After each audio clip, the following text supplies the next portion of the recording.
Baik pemirsa, berjumpa kembali bersama kami di Obrolan Budaya, yaitu dalam segmen program RRI Net hasil produksi dari Radio Republik Indonesia Singaraja. Sebelumnya, perkenankan kami mengucapkan Om Swastiastu. Baik, seperti biasa di Obrolan Budaya kali ini, itu kita akan membahas topik seputar keberagaman budaya Nusantara di Indonesia.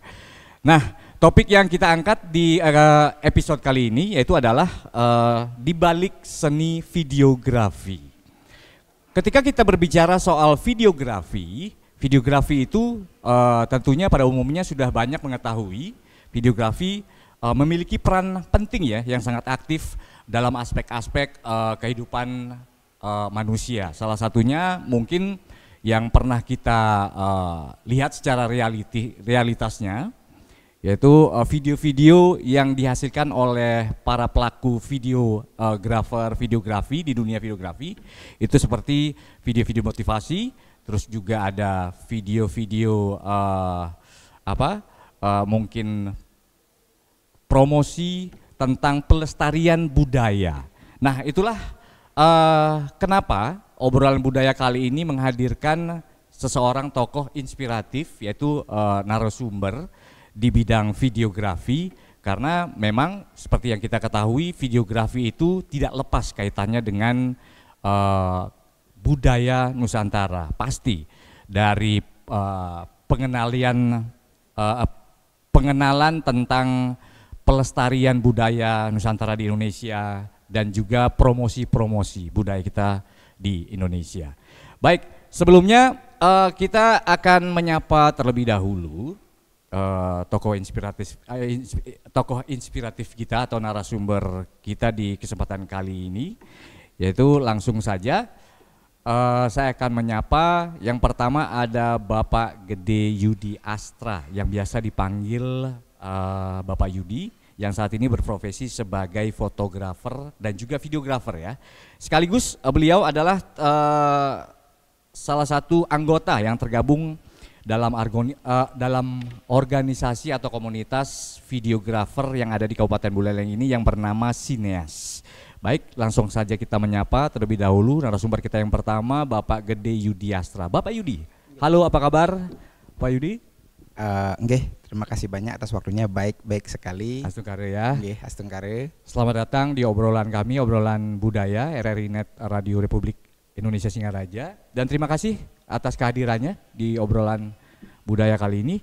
Dan yang kedua itu kita perkenalkan, beliau adalah Bapak Gusti Made Suka Arsana. Saat ini beliau berprofesi sebagai sinematografi dan juga sekaligus bisa dibilang adalah pengurus ya dari komunitas Sineas yang ada di Kabupaten Buleleng ini. Baik, selamat datang di obrolan budaya kita. Selamat siang. Oh, selamat siang. Terima kasih atas undangannya. Ya, terima kasih atas kehadirannya di obrolan budaya di episode kali ini. Baik, kita akan berbincang-bincang lebih spesifik lagi tentang videografi. Baik, sekarang kita langsung saja menuju ke Bapak Yudi ya. Pak Yudi yang berprofesi sebagai fotografer dan juga videografer. Kalau dilihat dari profesinya Pak Yudi di sini videografer ya. Ini lebih, kalau boleh tahu, lebih mendominasi ke fotografer atau videografer Pak Yudi? Kalau saya sendiri sih kebetulan di videografinya. Di videografernya ya. Videografer. Di Saya videografer. pelakunya videografer. Oh, videografernya. Ya secara ininya namanya videografi dia. Videografi. Baik. Kalau di sini boleh dibilang lebih dominan ke videografer ya. Iya. Kalau dilihat dari oke. Sekarang boleh bercerita sedikitkah sebagai awal perjumpaan kita di obrolan budaya kali ini, mungkin kenapa Pak Yudi lebih memilih menjadi atau berprofesi sebagai videografer? Oke. Mungkin bisa cerita sedikit kali ya, Pak Yudi ya, tentang story dari awal ketika pertama kali menyukai, waduh, ternyata saya suka dengan videografer. Silakan Pak Yudi. Oke, terima kasih sekali Niki, terima kasih banyak atas waktunya yang diberikan dan juga istilahnya diperkenalkan. awal mulanya saya suka videografi itu kan jujur kalau saya sendiri sih saya sukanya sebenarnya di sebuah warna ya. Sebuah warna. Kalau yang saya sendiri itu melihat warna yang indah, keindahan itu merasa nyaman gitu. Merasa nyaman dasarnya dulu. Nah, pada waktu saya masih SMA itu sebenarnya saya sudah bisa pegang yang namanya handycam. Handycam waktu zaman. Itu kalau boleh tahu pada umur berapa tuh ketika pertama kali? SMA kelas 2 itu kalau enggak salah. SMA kelas 2. Ya. SMA kelas 2 kebetulan waktu itu sepupu berangkat ke kapal. Nah, dia bawa handycam waktu itu kan masih pakai tape itu loh. Pitanya itu. Oh iya, tape recorder ya, tape deck ya kalau bisa dibilang. Waktu itu kan masih cuman bisa megang aja. Artinya masih bisa cuman mencek play gitu, nggak karo-karuan lah. Nah, berarti belum mengerti memahami sama sekali ya. Namanya fungsi-fungsi tombol itu ya. Yang penting udah saya bisa pencet record, udah selesai. Iya. Udah gitu nanti yang editin ada teman gitu. Paling waktu itu ngambilin 3 bulanan. Nah, sepupu 3 bulanan disuruh dah. Di mak lu gini nih. Nah, juk istilahnya ya ambil aja gitu. Masih eksis di internal lah ya, di family gitu ya. Oke. Udah gitu selesai. Nah, kebetulan Cang juga anak alumni kapal pesiar. Di karnival kurs lain terakhir yang di bar waiter. Udah itu selesai di rumah bingung. Mau ngapain gitu, mau ngapain. Nah, akhirnya saya karena saya kebingungan akhirnya berpikir, saya mending nyari relasi gitu, nyari temen. Akhirnya saya jadi kontrak. Kerja kontrak. Di penanaman modal. Ya. Dari sana kebetulan yang pegang promosi investasinya. Nah, dari sanalah lagi kembali ketemu dengan orang-orang media. Saya punya proyek kan harus diambil sama orang-orang videografi, orang-orang media. Nah, habis di sana, kembalilah muncul rasa itu, semakin dalam dia muncul. Karena seringnya ya. Karena sering, di samping itu memang mungkin sudah ada bibit ya, ya. Akhirnya saya beli alat, bla bla bla bla bla. Akhirnya saya menekuni di productionnya saya menekuni sebentar. Production itu kayak di sinematografinya, videonya, gitu, di kameramennya. Cuman ranahnya sekarang itu kok saya lebih suka warna gitu. Berarti lebih masuk ke warna. Lebih identik dengan direct berarti ya? Bukan. Ya? Di post production Tiang. Saya sendiri di post ya. Di editingnya, selesai di editing, timeline, baru di grading. Nah. Kenapa saya suka itu mungkin ya karena dulunya juga saya mungkin karena suka nonton film ya, nggak tahu juga dari kecil tuh sudah sering nonton film di bioskop. Nah, akhirnya kok seneng ngelihat warna sebuah film gitu. Kok warnanya beda-beda, setiap mood beda warna, punya karakter gitu. Akhirnya saya menekuni sudah gitu, akhirnya saya ikut juga kursus lah. Kursus online ikut sama luar, lebih ingin mendalami lagi, lebih mendalami. Akhirnya kesimpulannya secara keseluruhan bahwa apapun itu bentuknya dalam videografi, standar yang harus kita pahami adalah exposure, pencahayaan. Nah, kalau di exposure itu kan sebuah kalimat yang namanya exposure. Tetapi dia punya segmen di exposure itu. Oke. Kalau kita berbicara masalah exposure, itu kayaknya kita bahasnya nanti aja Pak Yudi ya. Bahasnya nanti itu lebih detail lagi ya. berarti Pak Yudi mulai eksis dan berprofesi sebagai videografer itu tepatnya di tahun berapa Pak Yudi? Kisaran tahun 2018 akhir ya. 2018 akhir. 2018 akhir. Baru saya ikut, habis gitu saya beli waktu itu zamannya masih A73 Sony, dia hybrid dia kan, foto video dia mainnya kan, cuman speknya waktu itu masih dia kan 8 bit, tidak kuat sekali lah untuk main di sinematografi. Setahun kemudian upgrade menjadi A7S3, yang bisa jadi 10 bit, biar ada dynamic range-nya dapat untuk di sinema, untuk di film. Habis itu upgrade lagi mainnya ke RAW. Film kan ada RAW juga, bukan foto aja RAW, film ada juga raw gitu. Berarti aktivitas untuk profesi ini sampai saat ini masih dijalankan ya Pak Yudi? Masih eksis ya. Kalau dilihat dari perjuangannya, story-nya ya kan. Birsa, story-nya itu sepertinya Pak Yudi ini emang bisa dibilang sudah pro kali ya. Sampai-sampai sudah bisa berinisiatif untuk mengumpulkan modal dan membeli alat satu persatu ya Pak Yudi ya. Iya, benar. Iya. Sebenarnya Pak Yudi basicnya itu dulu apa di kapal pesiar ya? Saya anak pariwisata. Anak pariwisata ya tiba-tiba. Tapi SMA-nya saya pertanian. Oh, pertanian. Saya SMA pertanian, kuliahnya pariwisata. Berapa tahun, 15 tahun, udah itu sampai di rumah jadinya orangnya jadi foto videografi gitu. Oh gitu, bisa begitu ya nyambungnya jadinya? Ya, tergantung situasi, tergantung kebutuhan nih. Tergantung kebutuhan ya. Kalau kebutuhannya mungkin sekarang kebutuhannya ke barat ya ke barat. Iya, baik sahabat budaya, mungkin sahabat budaya penasaran seperti apa karya-karya dari tokoh-tokoh inspiratif kita yang hadir di obrolan budaya kali ini. Jangan lupa di pertengahan obrolan nanti kita akan menghadirkan salah satu klip yang dihasilkan dari tokoh-tokoh inspiratif kita yang sudah hadir di sini ya. Tapi itu nanti. Dan sekarang kita lanjut ke Pak Alit ya, yang bernama lengkap I Gusti Made Sukarsana, yang saat ini berprofesi sebagai sinematografi dan sekaligus sebagai pengurus komunitas sineas. Waduh, luar biasa. Enggak, biasa aja. Luar biasa. Iya. Berarti ini kalau boleh tahu pertama kali, hampir sama ya pertanyaan saya seperti Pak Yudi tadi, pertama kali menggeluti dunia videografi dan terjun sebagai pelaku sinematografi itu gimana story-nya? Bisa spill sedikit mungkin. Spill aja ya, singkat aja. Oke. Awal berjalannya senang dengan sinematografi itu sendiri sebenarnya kan di fotografi dulu. Ya. Ini nggak bisa kita pisahkan fotografi dengan videografi, nggak bisa dipisahkan. Ya. Secara framing, secara gininya. Secara framing nggak bisa dipisahkan. Nggak bisa dipisahkan, sama. Harus jadi satu.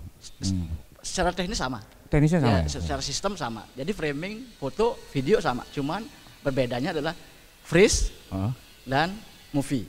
Freeze dan movie ya. Bergerak dan freeze diam. Ya. Perbedaannya di situ. Oke, awal saya bergelut itu di foto dulu. Di foto dulu saya kenal dengan ya dibilang master lah fotografi di tahun itu. Tahun berapa kira-kira itu waktu itu? Itu sekitar tahun 2000. Tahun 2000. Ya. Wow. Ya. Tahun 2000 saya berkenal dengan seorang, saya anggap master, saya guru lah. Ya. Di masa itu saya belajar hampir 3 tahun bareng dengan beliau. Ya. Dengan didikannya, dengan pengalamannya. Itu tidak serta-merta mendapatkan hasil yang memuaskan. Konteksnya apa? Masih perlu terus belajar. Basic di situ, saya harus keluar dari situ untuk mendapatkan ilmu yang berbeda lagi. Tapi pada saat itu Pak Alit waktu memperdalam ilmu fotografer itu apakah sudah maksimal atau masih? Itu tahap beginning lah bahasanya ya. Perkenalan dulu secara tools, secara keilmuan di fotografi seperti apa. Jadi masih pendalaman dalam 3 tahun itu. Waduh, kalau di tahun 2000 nggak kayak sekarang ya. Kalau sekarang kan banyak itu mentor-mentor di kanal YouTube ya. Iya, benar sekali. Wah, sekarang udah banyak. Iya, kalau 2000 waduh, belum deh kayaknya. Belum, gurunya ada di YouTube sekarang. Iya. Ya, di situ masih analog ya. Analog. Ya, masih analog, masih pakai ya istilahnya klise lah bahasanya kalau kita gini. Dan itu masih belum digital. Masuk masa digital di sekitar 2005-2006 baru upgrade. Secara tools. Jadi kita adaptasi lagi dengan tools yang ada saat itu di zaman itu ya. Nah, prosesnya seperti itu sampai sekarang dengan ya awalnya sih memang senang dengan film. Iya. Senang dengan movie. Senang dengan movie ya. Senang dengan sebuah gambar bergerak sepertinya. Hah? Oh, lurus ya? Oh, sorry.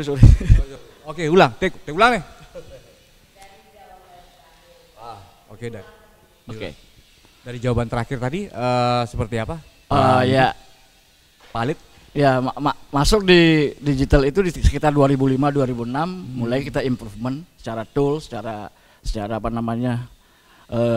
pendalaman lagi tentang tools itu akan berbeda dengan analog dengan digital. Gitu. Secara gini sama, cuman sistemnya yang akan berbeda. Sistemnya yang berbeda. Sistem yang Ya. berbeda. Waduh.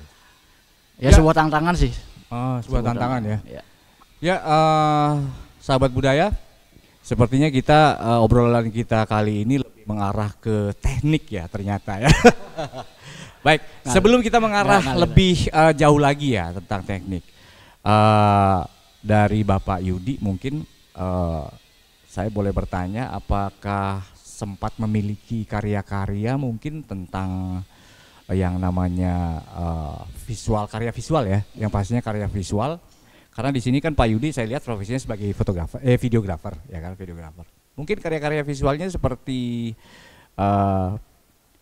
pelestarian budaya seperti itu, yang pernah dihasilkan. Oke, terima kasih. Kalau untuk masalah hasil karya sih sebenarnya sih kami khususnya di sini ya sudah banyak punya, sudah banyak. Salah satu contoh ikut juga pelestariannya pelepasan tuki. Pelepasan? Tuki. Tuki itu apa itu? Tuki anak penyu. Oh, anak penyu. Ya, yang di Pantai Penimbangan. Terus yang kedua tentang alam. Tentang alam ya. Bagaimana caranya kita menghormati alam. Habis itu menikmati alam. Bagaimana caranya kita untuk menikmati alam. Benar. Waduh, sangat bermanfaat sekali ya ada buat banyak orang ya. Ada ya? Ada. Waduh, terus nanti kita boleh tuh. Sampah. Bagaimana kita caranya dari lingkungan ya. Dari hulu itu kita sudah paham tentang pembuangan sampah sehingga di hilir tidak hancur. Nah, dari anggaplah contoh dari rumah tangga itu sampahnya harusnya memang sudah betul-betul dipilah. Gitu loh, jangan buang sembarangan. Nah, kita juga punya film itu yang dimana pemerannya itu adalah memang anak yang miskin banget. Bapaknya pemulung sampah. Kita ngambil tapi ini fiksi seperti yang diceritakan oleh kebetulan beliau yang punya cerita, kita menggarapnya. Nah, hubungannya itu kan kalau sebuah film karena ini kebetulan kan akan bisa masuk juga nanti ranahnya ke kebudayaan kita. Budaya kita kan sudah punya filmnya. Ada. Di mana di sini kalau dalam sebuah film itu kan biasanya indah dan tidaknya itu kan yang mempengaruhi ada beberapa segmen sebenarnya kan. Satu visual, kedua adalah audio, ketiga adalah ceritanya. Nah, sehebat apapun itu sebuah film, kalau sudah yang namanya audionya hancur ya sama dengan juga bohong kan. Ceritanya enggak bagus juga bohong meskipun visualnya framingnya bagus gitu.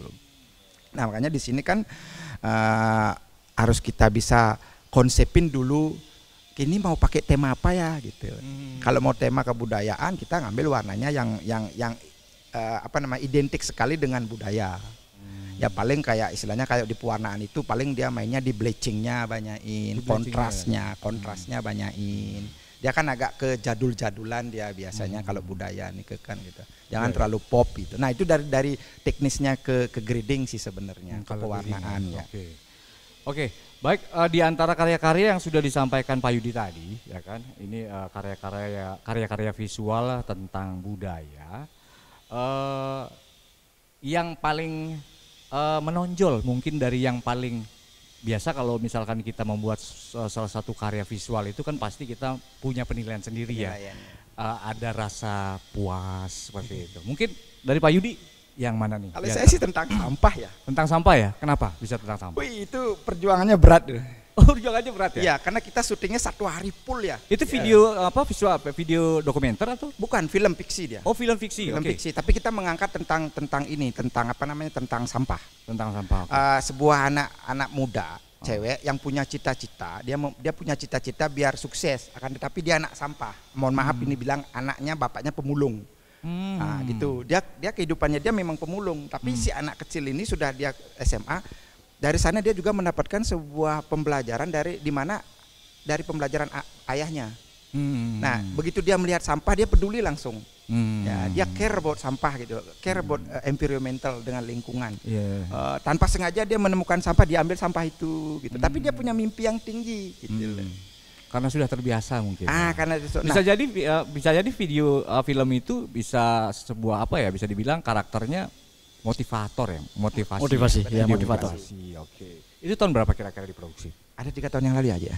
Kisaran 3 tahun yang lalu. 3 tahun yang lalu ya. Itu rumit syutingnya tuh. Kira-kira berapa tim nih yang terlibat nih? Timnya ya. Biasanya kalau kita terlibat, kita terjun di dunia videografi itu pasti kita butuh yang namanya Harusnya tim banyak. direct, ya kan, tim Iya. videografernya juga, Iya. ya kan, apalagi yang paling menentukan sekali kan proses tahap awal ya, Iya, videografer benar. seperti itu. Dan berarti di tahun berapa kemarin? 2000 3 tahun yang lalu berarti 2000-an lah. 2000. Kisaran 2002 ya. 2000 ya 2001 2002. Oh gitu. Cuman kalau di kami Sineas itu kami tidak memproduksi pre-productionnya. Pre-production itu dalam artian kita tidak punya storyboard, dialog yang kayak begitu kita belum kita matengin ya, ya. Cuman karena kami kebanyakan adalah orang-orang eksekutor. Apa yang ada di benak kami Langsung eksekusi. Cuman kita hanya nyari ininya aja, sinopsisnya aja. Nanti pengembangannya itu di lapangan sesuai dengan lingkungan. Oke. Begitupun kalau framingnya kan ya mau ngambil berapa, pokaleng berapa, 85, 50, kita tidak ada di pre-production itu. Ketika di lapangan, oh ini agak tight, udah kita ngambil wide-nya aja gitu. Oh gitu. Oh ini kita mampu untuk di lapangan dengan luas dengan leluasa kita bergerak, udah kita pakai mainnya 85, 50 gitu. Oke, kalau boleh tahu sampai sekarang Pak Yudi dan juga Pak Alit ini masih jadi satu tim ya? Masih. Nama ininya kalau boleh tahu nama bisnis production house-nya apa? P Production atau? Dari Aji dulu dah. Oke, silakan. Kalau kita ngomongin tim, ya istilahnya kan tim seneng-seneng lah. Tim senang-senang ya. Namanya juga hobi gitu. Iya, hobi. Kalau ada value di situ ya bonus buat kita. Iya. Tapi menjalankan hobi itu kan kalau buat kita sih penting. Ngilangin stres seperti apalah. Tapi kalau konteks kita ngomongin pribadi per individu, itu pasti ada juga karya-karya yang beda ya ini. Akan berbeda. Hanya lebih kesenang-senang lah. Iya. Makanya tidak terlalu banyak kita punya stok untuk karya, karena keterbatasan waktu untuk kita kumpul seperti apa itu menjadi kendala itu. Sedikitnya portofolio kita di dalam sebuah tim itu dikarenakan oleh itu. Gitu. Ya. Nah, sekarang basic lagi kita ngomongin masalah film itu sebenarnya digarap kalau kita ngomongin profesional itu biayanya besar. Iya sangat besar. Sangat besar malah. Butuh inilah, butuh itu. Makanya pertanyaan tadi talent supportnya inilah. Makanya pertanyaan muncul tadi, berapa tim sih yang dilibatkan dalam sebuah proses? Buat kita seberapapun tim itu harus berhasil. Dari karakter kita ya, 1, 2 atau 3 tim jalan. Kita mampu melakukan. Kita mampu melakukannya. Meskipun tanpa ada pre-production yang jelas. Cuman memang sih kelemahannya sih di lapangan ya. Di lapangan pastilah. Agak-agak crowded kali ya. Bukan crowded, kebingungan. Kebingungan ya. Waduh, ini gitu ya. Seharusnya kan dalam sebuah konsep film itu kan atau production yang mateng, pre-productionnya mateng, otomatis productionnya pasti mateng. Di post pro tinggal menghaluskan saja, menyempurnakan saja. Oke. Kalau tadi kita berbicara soal lebih mengarah mendominasi ke videografer ya, profesi videografer. Nah sekarang kita menuju ke Pak Alit. Waduh, ternyata banyak nih ya sahabat budaya yang penasaran tentang apa sih sebenarnya definisi dari sinematografi. Sinematografi itu memiliki job desk-nya seperti apa, terus harus memahami apa. Waduh. Saya aja kurang paham. Baik, silakan Pak Alit. Ya, secara gambaran umum sinematografi, sinema lah bahasanya itu kan lebih ke film lah ya. Film. Lebih ke film yang karakteristiknya itu punya tema. Bertema dia. Kalau ngomongin video, orang dengan HP apapun yang diambil tanpa sebuah konsep, ya itu video gitu. Kalau ngomongin speaker ya harus speaker gitu ya. Iya, betul. Pengertiannya hanya di situ. Iya. Secara teknik pengambilan mungkin relatif ada kesamaan, ada perbedaan. Cuman ngomongin sinema itu adalah film yang terkonsep dengan struktur yang benar-benar terjaga lah untuk menjadi sebuah tampilan hasil. Berarti bisa dibilang ini sinematografi ini sebuah profesi seorang konseptor ya? Ya bisa dibilang seperti itu. Ya? Cuman kalau ngomongin konseptor itu, ya kan? Kalau ngomongin konseptor itu tadi, nah posisi saya adalah DOP. DOP. Ya, director fotografinya. Secara di lapangannya, secara framing, secara apa namanya? Visualnya lah. Juga. Kalau ngomongin konseptor itu tadi lebih ke reproduction. Masuk ke sutradaranya. Dan saya posisinya mungkin double. Iya, jadi sutradara iya. Penaskah iya, secara writing iya. Terus DOP-nya iya gitu. Nah, hasilnya saya kan masuk ke Pak Yudi. Iya, directnya ya. Iya. Waduh. Di post pro-nya. Di post pro-nya. Dalam sebuah file yang sudah komplit dalam sebuah film garapan masuk ke. Berarti berpotong-potong itu memang sudah maksimal itu ya? Harus maksimal. Harus maksimal. Ya. Nanti langsung kan diserahkan ke. Ya, karena nanti ke post production dia. Karena kan di post production itu juga kan nanti kita bisa memilih, tapi kan kita sudah memang selaras ya. Punya tujuan, pemikiran kan. Oh, filmnya begini, temanya ini, berarti saya harus nyariin musik yang beatnya sekian. Itu tidak boleh nanti filmnya agak sedih, musiknya lari-lari. Gitu harus disesuaikan ya. Sesuai dengan feel in ya, feel in. Ya, benar. Makanya kalau dia filmnya masuk ke budaya, berarti saya harus nyari, kalau di musik namanya BPM. Oh, BPM. Cari yang 80 lah, yang agak kecepatan tempo ya. Kecepatan temponya. Otomatis kan slow dia kan gitu loh. Nah, itu pun disesuaikan dengan karakter warnanya, efeknya bagaimana, musik efeknya bagaimana, ambience-nya seperti apa nanti musiknya yang pakai. Nah, itu juga salah satu yang akan di mana penonton akan terbius oleh itu. Oh gitu ya. Kan suara dulu yang mereka dengarkan, desiran angin coba nanti desiran angin di pantai lagunya ajeb-ajeb kan enggak masuk. Dicocokkan. Ya iyalah enggak nyambung sekali ya. Oke Pak Yudi, kita kembali ke tadi ya, ke karya-karya dari Pak Yudi yang sudah dirilis nih ya. Ini kalau boleh tahu karya-karya Pak Yudi ini mungkin karya kita. Karya sinema. Kita ya. Karya sinema. Ini ya. Oh ya. Sineas. Sorry, oh iya, nama komunitas kalau soal komunitas kayaknya nanti dulu.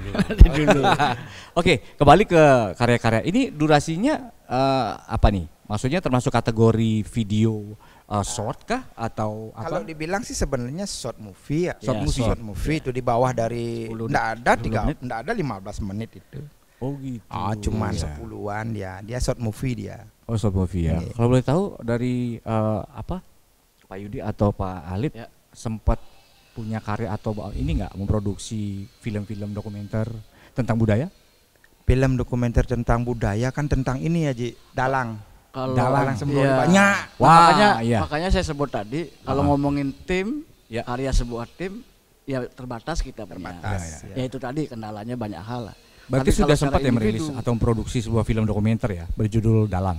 Iya, Dalang Sembroli. Jadi boleh saya ceritakan dulu konteks kita ngomongin film Dalang Sembroli itu kan sebenarnya true story. Ya. Jadi saya harus dalam sebuah tahap saya harus kenal dulu si tokohnya. Ya. Saya harus searching ataupun bagaimana ceritanya harus confirm dengan beliau sendiri seperti apa. Nah, baru kita ngomongin story-nya seperti apa. Tidak boleh lepas dari apa yang story yang dari tokoh utamanya ya. Yang menarik dari cerita itu adalah seorang yang sebenarnya tidak memiliki talenta di seni. Dalang kan seni. Iya. Iya kan seni. Ya istilahnya tradisi Bali lah. Sama sekali nggak ada terlihat. Potensi itu nggak terlihat. Berjalannya waktu seperti apa? Entah mungkin sudah bosan jadi pengangguran nggak ngerti. Dia memutuskan. Diri sendirinya memutuskan untuk belajar dalang. Oh, berarti secara spontanitas ya? Iya, di sebuah pendidikan di ISI Denpasar. ISI Denpasar. Oke. Yang menjadi kekaguman saya adalah orangnya biasa-biasa saja, kehidupannya biasa-biasa saja. Nggak ada jalur seni yang benar-benar kelihatan. Kok bisa? Dan di situ dapat sebuah penghargaan yang luar biasa. Sampai sekarang diimplementasikan. Jadi kadang-kadang kan orang berpendidikan belum tentu implementasinya sama dengan yang dia jalani di sebuah pendidikan. Yang menjadi kekagumannya adalah bisa dia membawa apa yang menjadi dasar pendidikannya dia. menjadi seorang dalang yang sampai sekarang eksis. Sampai saat ini eksis ya, Eksis, profesinya ya. sebagai dalang. Ya. Kira-kira itu kalau boleh tahu tahun berapa untuk produksi 8 tahun yang dokumenter lalu ya. dalang? 8 tahun yang lalu ya. Sekitar 2016. Berarti itu tim ya, tim kerja tim. Bukan Oh, dari berarti BHP individu ya. dari pihak. Iya, kalau memproduksinya saya, produksinya. Oh, iya, ya. iya. Kalau ngomongin tim banyak. Ah. Jadi ada kameramen di situ. Cuman bahasanya itu gotong royong. Gitu ya. Ya, tim Istilahnya gotong kalau royong Balinya lah. bilang ayah gitu. Nah, ya lah ya. Iya. Ya kebanyakan saya. Itu Pak Alit tiba-tiba ngedapetin informasi tentang seorang dalang yang awalnya tidak tertarik dengan profesi dalang itu dari mana? Karena satu wilayah. Oh, karena satu wilayah. Berarti wilayahnya wilayah di mana? Bakti Serage. Oh, Bakti Serage. Ya. Waduh. Seharusnya diundang tuh. Iya, next lah. Oke, nanti kalau boleh kita minta ya ininya ya, Pak Alit ya. Boleh. Apa namanya video. Video. Judulnya apa itu? Kalau itu Jejak Sang Leluhur. Jejak Sang Leluhur. Berarti ada kok di YouTube dia sudah.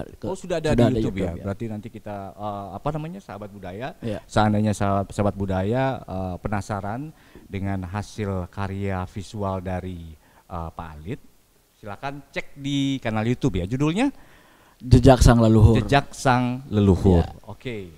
Kita ke arah Jejak Sang Leluhur saat ini. Right. Oke. Baik, sahabat budaya, jangan kemana-mana, kita akan kembali sesaat lagi. Kita akan jeda.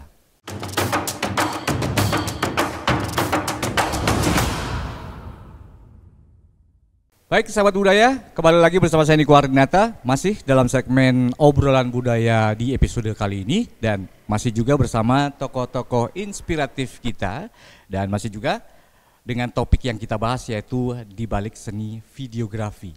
Lalu apa hubungannya? Kaitannya dengan keberagaman budaya Nusantara kita di Indonesia. Sesaat lagi kita akan membahas lebih detail lagi tentang film yang sudah dihasilkan oleh salah satu tokoh inspiratif kita, yaitu Bapak Alit dan juga Bapak Yudi ya, yang nantinya akan bercerita tentang merencanakan sebuah film tentang budaya, ya kan? Oke, sekarang kita lanjut terlebih dahulu. Berbicara soal yang namanya motivasi untuk biar bisa tetap fokus. Kadang-kadang kalau kita misalkan untuk mendalami sesuatu itu, apalagi yang namanya videografi, dunia videografi saat ini kan lagi berkembangnya ya di tahun ini 2024 ini.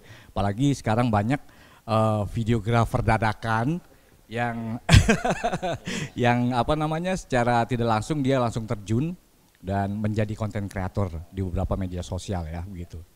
Nah, pertama-tama ke Pak Alit dulu. Gimana pendapat Pak Alit? Tentang apa ini? Tentang motivasi. Agar tetap fokus atau tetap konsekuen di jalur ketika kita mendalami sebuah profesi. Iya. Salah satu yang terpenting adalah kata kuncinya ya, hobi dulu deh. Hobi dulu ya? Hobi dulu, seneng dulu. Kunci cari itu. Tahu gitu ya? Biar seneng dulu terhadap apa yang akan dibuat. Konteksnya nanti di situ akan berkembang seperti apa perkembangan eksplorasinya mereka. Itu sebuah perjalanan. Jadi berproses. Seneng dulu. Terus konsistensi. Ya. Ngebentuk sebuah karakter itu kan perlu waktu. Kita nggak ngomongin 1 bulan 2 bulan lah ya. Mesti panjang hitungan ngomongin, orang bisa ngomongin bahwa ini bisa konsisten sepanjang waktu kalau bisa. Sepanjang waktu kalau bisa ya. Ya dasarnya adalah senang dulu. Senang hobi dulu ya. tadi. Cari tahu diri kita sebenarnya maunya apa gitu ya. Tentang masalah sekarang lebih digampangkan oleh media ataupun di era digital lah. Begitu banyak ilmu yang ada di sosial media. Kita bisa belajar. Yang menjadi yang harus kita dapatkan adalah kuncian di diri kita, mau kemana gitu. Targetnya seperti apa? Apakah memang sebagai konten kreator begitu banyak gitunya, berbagai kriteria ya, entah lucu entah apa, monggo aja. Dan itu sah-sah saja untuk mereka bisa berkreasi, nggak ada batasan di situ. Cuman kalau kita ngomongin ke saya pribadi, karena ngomongin sebuah sinema yang mesti tertata. Berbeda dengan ngomongin konten kreator yang kapanpun bisa kok mereka jadi sebuah vlogger lah ya. Dengan HP seperti apa masih bisa. Ya agak yang menjadi berat lah di saya sendiri harus mengkonsep dulu, memproduksi untuk sebuah produksi. Perlu proses. Perlu apa namanya? Step by step lah untuk mendapatkan sebuah hasil gitu. Oke, baik. Sekarang kita kembali ke hasil karya dari Pak Alit ya tentang jejak leluhur ini. Kalau boleh tahu Pak Alit, kenapa sih bisa tergerak hatinya Pak Alit itu untuk membuat salah satu film dokumenter tentang budaya, apalagi dalang ya. Dalang sampai saat ini kan masih eksis ya. Apalagi kalau seperti biasa tradisi kita di Bali, ketika kita punya hajatan begitulah ya, hajatan besar pastilah ada. Kenapa bisa tergerak hati dari Pak Alit itu untuk membuat sebuah film dokumenter berjudul Jejak Leluhur? Kalau ngomongin budaya itu kan saya senang sekali dengan tradisi. Dasarnya itu dulu. Terus saya kenal dengan tokohnya. Terus yang berikutnya adalah bagaimana budaya itu, kalau orang lain bilang terkikis lah. Saya takut dengan bahasa terkikis itu. Dengan modernisasi saat ini gitu. Paling enggak orang kenal dulu deh. Betul. Jadi ada dalang, jangan sampai berikutnya aneh dari dalang semakin sedikit. Jadi sulit untuk untuk mencari apa namanya ajaknya sebuah tradisi gitu. Nah, keberadaan dalang Sembroli sebagai teman saya juga menghidupkan motivasi saya untuk beliau untuk bisa terus eksis. Dasarnya itu. Mungkin entah nanti dari direspon oleh orang banyak. Ya itu terserah masyarakat lah ya. Cuman harus saya memulai dari itu. Apa yang saya bisa lakukan. Itu pertama motivasinya. Yang berikutnya adalah jarang sekali ngomongin anak muda mau berkecimpung dengan di dunia dalang. Apalagi zaman sekarang. Orang mah kidung aja susah. Iya. Bagaimana Bali mau ajak begitu kan? Iya, Bali mau ajak. Nah, keberadaan Gus Dalang ini saya sering sharing. Apa yang mesti kita lakukan dari versi saya sebagai visual, dari beliau sendiri seorang penjaga tradisi, apa yang bisa kita kembangkan. Bukan mempertahankan, mengembangkan kembali ya. Bagaimana menggait anak muda? Saya bilang sudah terkikis sekali budaya kita, saya bilang gitu kan. Enggak, Bli. Masih banyak kok. Masih banyak ya. Cuman kita mesti cicil orang-orang mana yang benar-benar serius. Bukan hanya sekedar. Dot menggambel dia, sekedar menggambel setelah habis dah.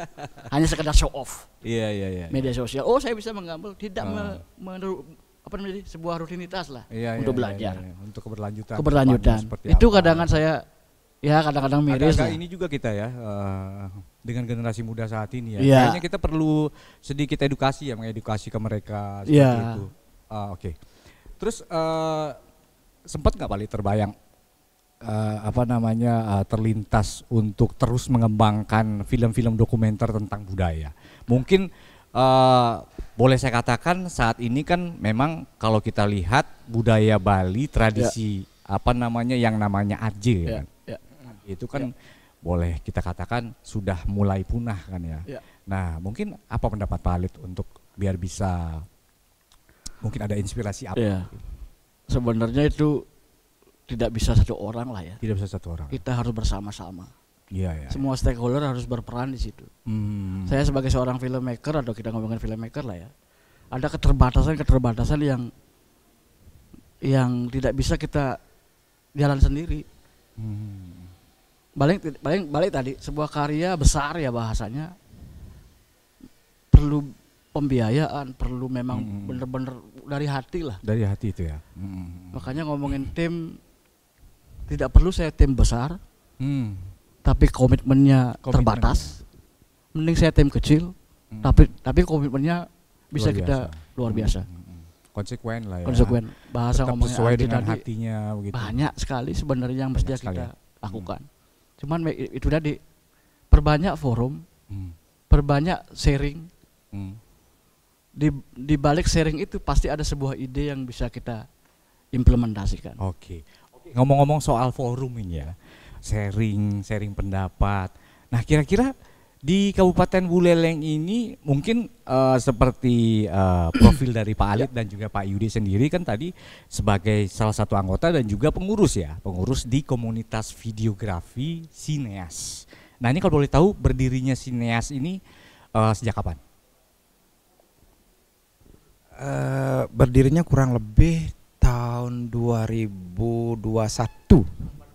Setelah pandemi. Ya, setelah pandemi 2021.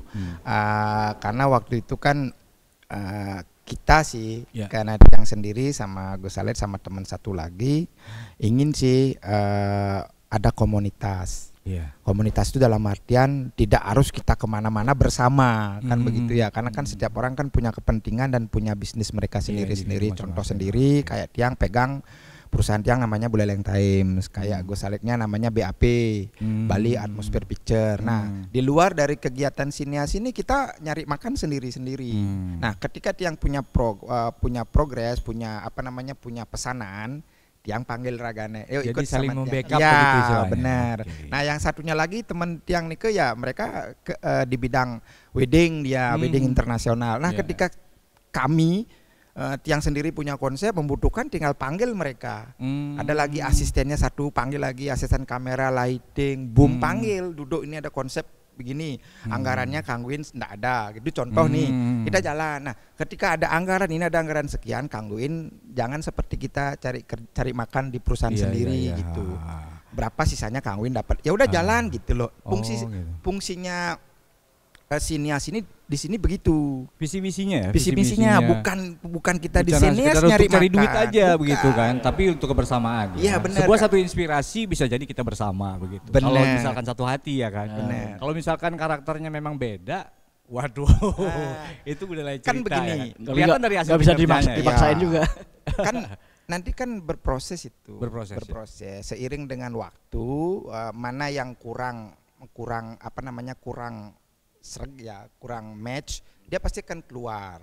Dan kita pun tidak bisa jangan keluar, enggak mungkin kan. Nah, gunanya ini kan kita biar bisa selaras pola pemikirannya. Iya, betul. Selaras. Kalau sudah dibilang seperti tadi sama Gus Aletnya, meskipun 3, tapi kalau memang mereka punya komitmen yang memang istilahnya komitmennya sepenuhnya lah, kita bisa ngerjain kok gitu loh. Meskipun harus 1 hari full kita syuting, besok lagi syuting, tidak akan pernah lelah. Dengan satu catatan, harus ada hobi ya. Benar. Seperti yang Pak Alit katakan tadi ya. Kalau udah nggak hobi mau diapain lagi ya kan susah. Feel-nya kita nggak dapat. Feel-nya nggak dapat. Banyak hanya kepentingan ya sekedar show off itu tadi lah. Pangejeng di media sosial aja ya buat apa. Kalau nggak salah itu dunia fotografer, dunia videografi itu sempat populer ya pada saat itu ya. Orang yang tidak memang aslinya karakternya, hatinya di dunia itu memaksakan untuk emang keren sih. Kira-kira itu tahun berapa ya? Saya lupa itu. Emang keren sih. Pasti kan sesuai dengan passion kita. Ya, seiring dengan waktu berjalan pasti akan ada seleksi gitu loh. Seleksi alam ya. Mana yang serius, mana yang benar-benar serius, mana. Oke, kalau tadi kan dari apa yang dikatakan Pak Yudi tadi, dari masing-masing kalau untuk urusan cari secara individu lah, cari materi ya urusan sendiri-sendiri, masing-masing punya bendera begitu lah. Tapi kalau untuk urusan sudah di dalam forum komunitas harus satu prinsip, satu kebersamaan gitu kan. Oke, sekarang kita kembali ke komunitas Sineas. Komunitas Sineas ini sempat nggak punya proyek yang ini? Digarap waktu itu? Ada waktu itu penggarapannya ketika terbentuk pertama sekali. Saya kasih di sana kebetulan kan proyek yang sendiri. Saya masukin ke Sineas. Ini loh, ini proyek saya, ambillah, saya sumbangkan ke Sineas. Sineas nanti garap. Nah waktu itu kebetulan proyeknya Dinas Pariwisata. Waduh, berarti jangkauannya Pak Yudi udah luas nih ya. Ringnya banyak. Luas juga. Waktu itu penggarapan tentang lagunya Taman Bung Karno. Ya lah, yang nyanyiin namanya Angga Prasaja. Tapi konsep dari lagunya itu adalah seperti kalau dibilang fiksi ceritanya enggak ya, beneran ya. Ceritanya Bung Karno. The true story. Ya memang true story-nya dari Balai Agung kita syutingnya, pertemuannya mohon maaf niki almarhum Rais Rimben dengan suaminya, terus bagaimana dia kenalnya di mana, pisahnya seperti apa. Nah, pada saat itu itu kan budaya juga sebenarnya. Iya, budaya kan? juga. Betul. Budaya, bilang Iya, budaya kan. Berarti itu memang murni garapan dari komunitas Sineas ya. Benar, dari benar. hasil kerjasama Dari teman-teman hasil ya, kerja. Nah, komunitas. waktu itu direkturnya adalah Bu Sonia Bu Sonia, oke. dari Mahima. Mahima. Kita diproduksi sama posnya. Mhm. Talentnya juga dari dia kayaknya kalau enggak salah. Nah, itu kita garap. Nah, baru kita sisipkan juga sebuah keindahan alam yang ada di Kabupaten Buleleng. Karena itu juga bagian dari market yang sendiri sih sama Sineas. Okay. Begitu kita bikin mau film apapun, tetap kita akan ngambil destinasi yang bagus. Tetap, karena itu udah salah satu secara tidak sadar orang menonton, wih bagus di mana tempat ini. Nah, mereka sebenarnya kan sudah kena hipnotisnya dunia promosi kan, gitu.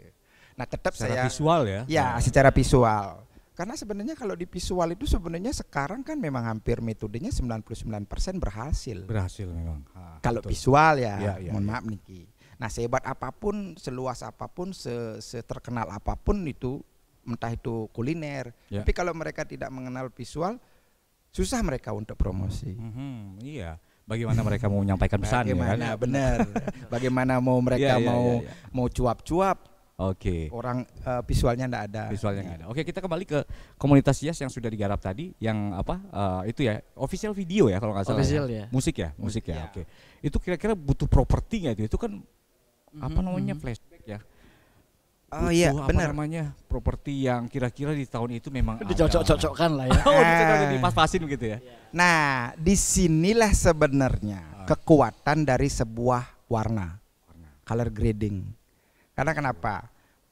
Propertinya sumpama yang pada saat itu memang propertinya tidak terlalu rumit ya, cuman pakai paling sepeda. Nah, bagaimana caranya kesannya yang sudah modern kita look kan menjadi vintage. Oke. Retro ya. Di sanalah seorang color grading itu bermain dia. Waduh, luar biasa ya. Padahal menggunakan properti seadanya, tapi tiba-tiba kelihatan kayak zaman jadul gitu loh, zaman dahulu gitu. Iya. Nah, tapi cuman di YouTube udah ada ininya. Video. ada tapi di Spar dia punya. Oh, di Spar. Tapi nggak apa-apa lah. Nanti ketika kita ini aja, minta klipnya aja. Boleh silakan kok. Pak Yudi dilanjutkan. Nah, udah itu ada sih beberapa. Saya kalau tidak salah waktu itu saya pakai metode pewarnaannya namanya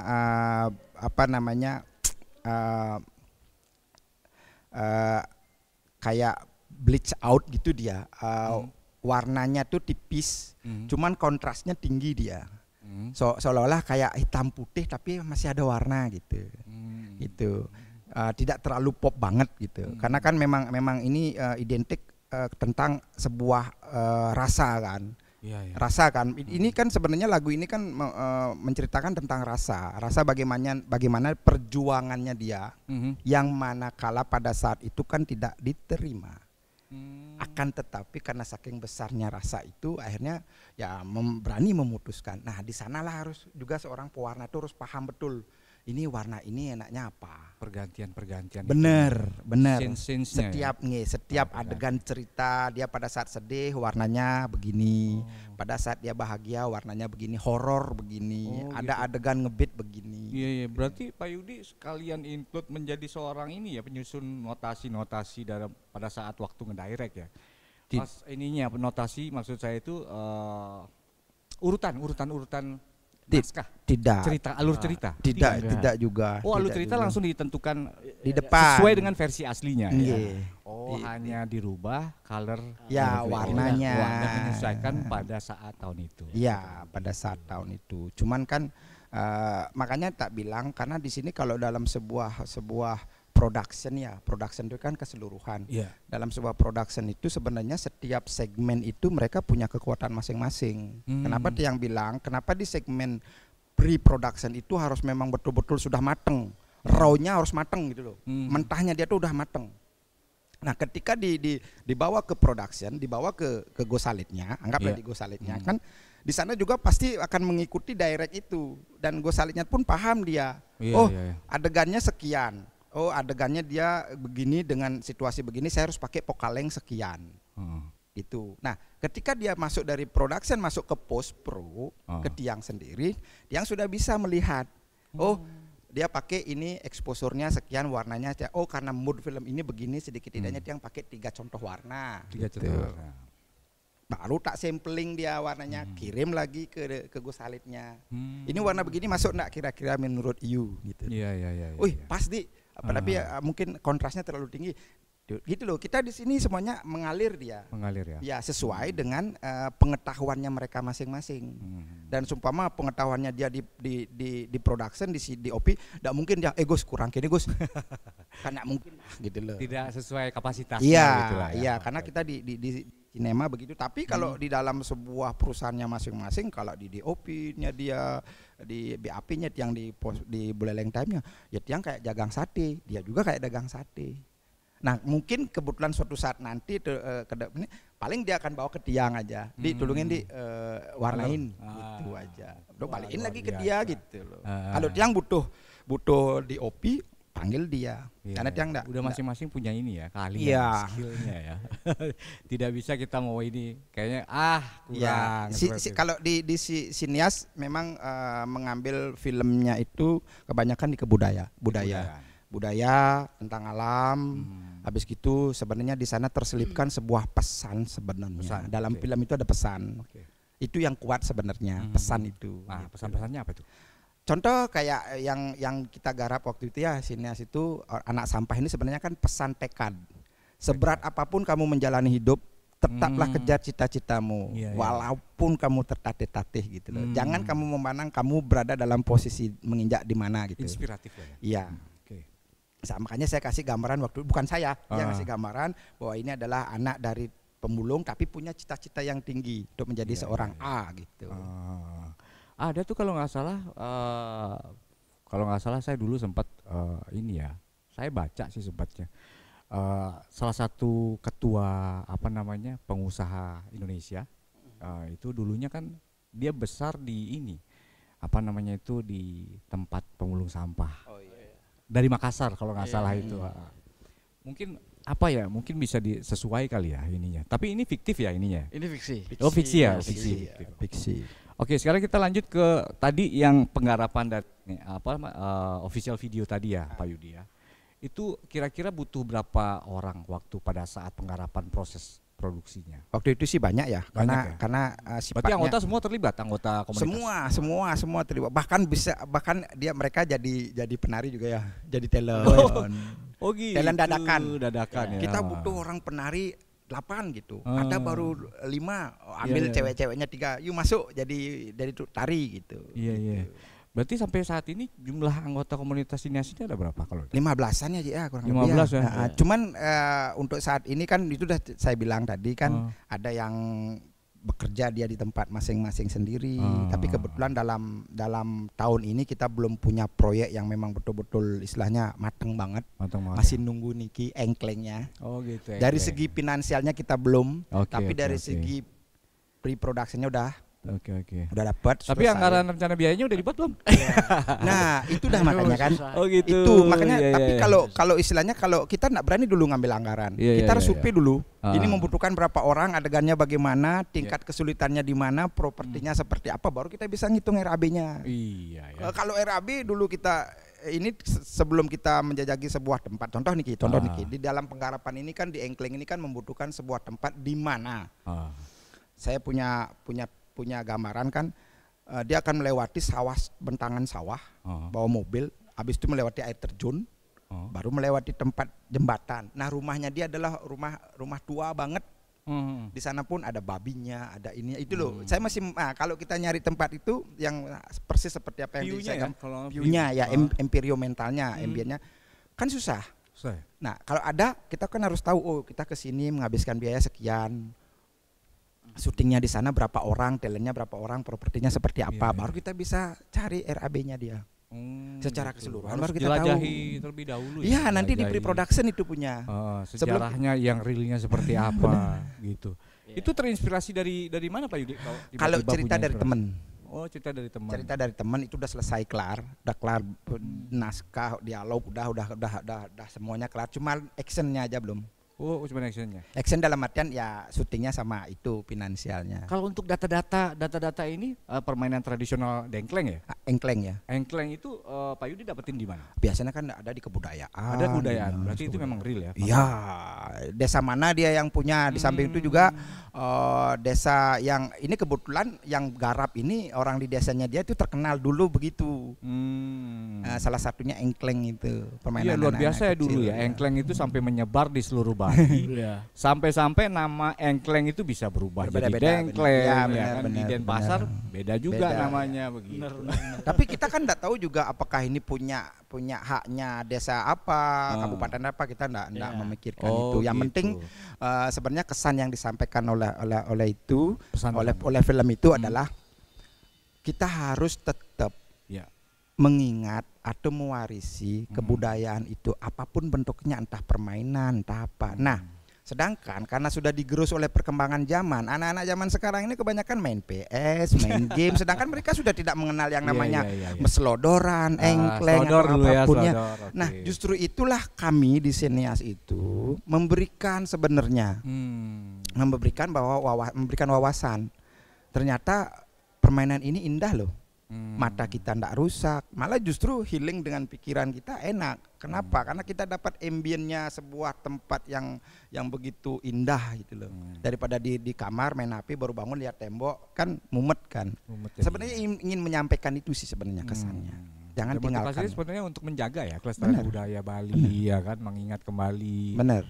Aduh, zaman sekarang emang agak susah nih. Agak susah, sudah susah. Sangat berat. Closing statement ya. Oke sahabat budaya, demikian demikian obrolan kami bersama kedua tokoh inspiratif kita atau narasumber kita yang hadir di kesempatan kali ini di edisi obrolan budaya RRI Net atas produksi dari Radio Republik Indonesia. Semoga apa yang disampaikan dari Pak Yudi yang berprofesi saat ini sebagai videographer dan juga Pak Alit yang saat ini menggeluti profesinya sebagai sinematografi bisa menambah sedikit wawasan untuk kita. Barangkali mungkin sahabat budaya ingin memperdalam lagi pemahaman tentang dunia videografi. Kalau kita ngomongin videografi kayaknya nggak bakal ada endingnya ya. Banyak sekali ya, betul. Oke, mungkin untuk closing statement ini ya, masing-masing dari Pak Yudi dan juga Pak Alit.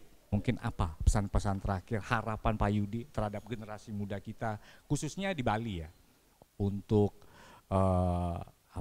jika terlibat di dunia videografi itu setidaknya ada ikut melestarikan atau menjaga budaya.